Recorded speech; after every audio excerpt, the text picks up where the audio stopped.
сәлеметсіздер ме әріптестер, мен сіздерге бүгін SafeGrade программасын түсіндіремін. Орнату батырмасы арқылы телефондарыңызға орнатып аласыздар. Телефондарыңызға орнатқаннан кейін поштаңыздың паролін және логинін жазу арқылы SafeGrade программасына тіркелесіздер. Менің жағдайымда алдын ала SafeGrade программасына тіркелгенмін. Олай болса, SafeGrade бағдарламасын ашып көрейік. Ашқаннан кейін New Quiz деп тұрады. Сол жерде тақырып жолына, яғни математика деп тақырып беруімізге болады. Одан кейін 20 балдық, 50 балдық, 100 балдық 3 түрлі тест кілтін құрастыруымызға болады. Мен 20 балдық тест кілтін алып отырмын. Одан кейінгі ұяшыққа уақытын таңдауымызға болады. Сол арқылы ары қарай сақ батырмасы арқылы тесттің кілттерін құрастырамыз.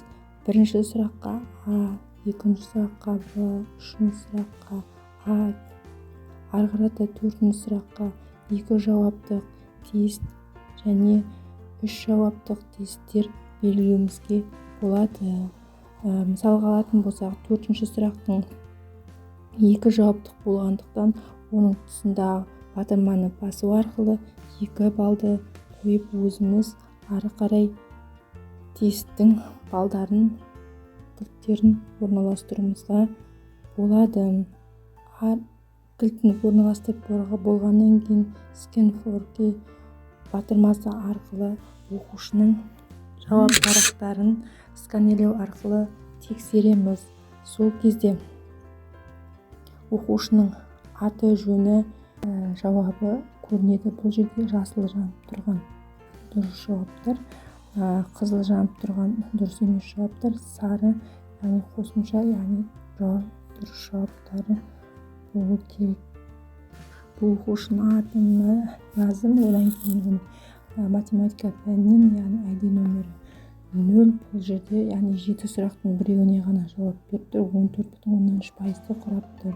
Соңғы батырма арқылы мазмұн оқушымыздың, яғни 10 сынып бір сұраққа жауап бергендігі жасылмен көрініп тұр.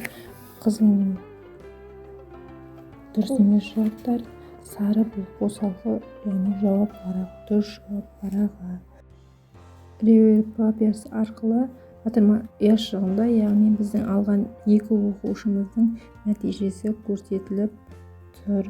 Және соңғы ұяшықта қай сұраққа, бірінші сұраққа мысалы 2 оқушыда дұрыс емес, екінші сұраққа 2 оқушыда дұрыс емес жауап бергені, үшінші сұраққа 2 де дұрыс жауап бергені, осы жерден қай жерден қате кеткендігін көруімізге болады.